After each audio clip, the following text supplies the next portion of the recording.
Alors donc je suis en Côte d'Ivoire aujourd'hui dans le cadre de l'événement de l'Agro-Bootcamp organisé par Jeunes Volontaires et Environnement de la Côte d'Ivoire pour mieux partager mon savoir-faire et bien sûr recevoir le savoir-faire paysan et paysanne des Ivoiriens. Je dis qu'aujourd'hui l'impact de l'agroécologie au niveau paysan et paysanne est très clair parce que sans l'agroécologie, on voit plein de difficultés, l'utilisation à outrance d'engrais chimiques de synthèse, l'utilisation de pesticides chimiques qui entravent et qui tuent l'environnement. Et aujourd'hui, l'agroécologie est un moyen d'atteinte à l'autosuffisance alimentaire, d'atteinte bien sûr à l'autosuffisance alimentaire et bien sûr au niveau de la sécurisation des terres, des eaux et des sols. Et le bokashi, c'est un compost, un fertilisant naturel, organique, qui fertilise bien sûr le sol. Et c'est un consortium d'éléments tels que la bouche de vache, la termitière, l'argile termitière, le son de maïs ou le son de riz, la cendre, bien sûr que la poudre de charbon et la levure de boulangerie ou la levure de dolotière. Et tout ce consortium mélangé bien sûr à de l'eau, en espace de 15 jours, vous avez un fertilisant biologique, un fertilisant naturel très riche pour les sols, très riche pour les plantes et ça fertilise le sol en un rien de temps. Et quand vous constatez ce fertilisant à la différence des autres fertilisants, vous constaterez qu'à partir de 15 jours, vous avez un bon fertilisant très riche. Et également, c'est une technique économe en eau. Voilà. Au fur et à mesure, nous allons vers une rareté des pluies, donc ce qui veut dire que les gens n'ont pas assez d'eau. Et la plupart des producteurs, le problème crucial, c'est l'eau. Et cette technique est conservatrice d'eau.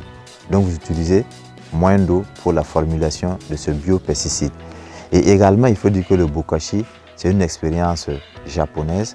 Mais ici en Afrique, nous avons eu le temps de travailler jusqu'à ce que nous adaptions la technique.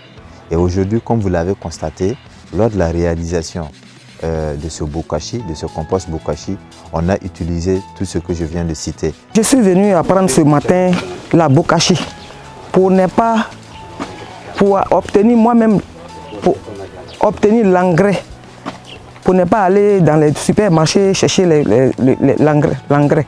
Donc il faut que moi-même je fabrique pour moi. C'est pourquoi je suis venu ce matin pour apprendre la bokashi. Comment il faut fabriquer l'engrais ordinaire. Première des choses, c'est l'argile, la terre. La termitière, la terre de la termitière. L'argile rouge, je mets en bas, j'éparpille, je casse les boules.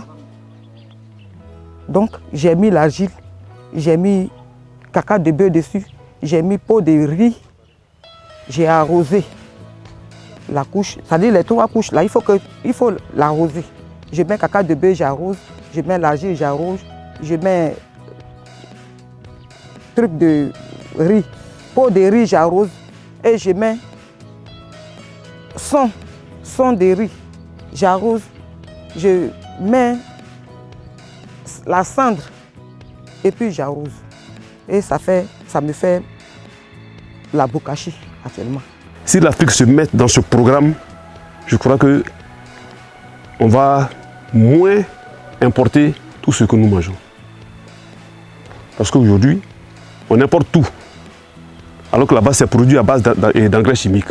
Et ça vient aujourd'hui, on finit de manger, on tombe malade. Vous allez à l'hôpital, on ne retrouve pas votre maladie. Mais néanmoins, vous souffrez. Et de quoi vous souffrez? Personne ne connaît. Aujourd'hui, on utilise des herbicides qui, après avoir tué les herbes, restent dans le sol. Et ces herbicides-là remontent avec la plante qu'on met. Et c'est ce que nous consommons. Le sucre est local, la bouche de vache est locale, la termitière, c'est quelque chose que les producteurs peuvent avoir facilement.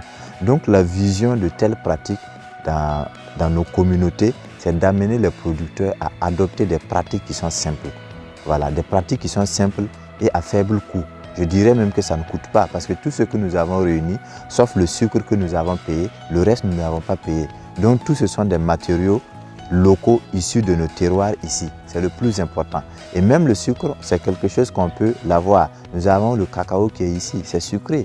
Nous avons par exemple les mangues, les orangers. Tout ça, c'est quelque chose que nous pouvons utiliser pour extraire notre source de sucre. Donc, ce qui veut dire de façon résumée, cette pratique, elle est simple et accessible aux producteurs. Donc, la vision de telle pratique également, biologique et écologique, c'est d'amener les producteurs vers une autosuffisance alimentaire et financière surtout. Quand vous prenez par exemple un sac d'engrais, ça coûte combien? Pas moins de 15 000 francs. Ce qui endette les producteurs au fur et à mesure.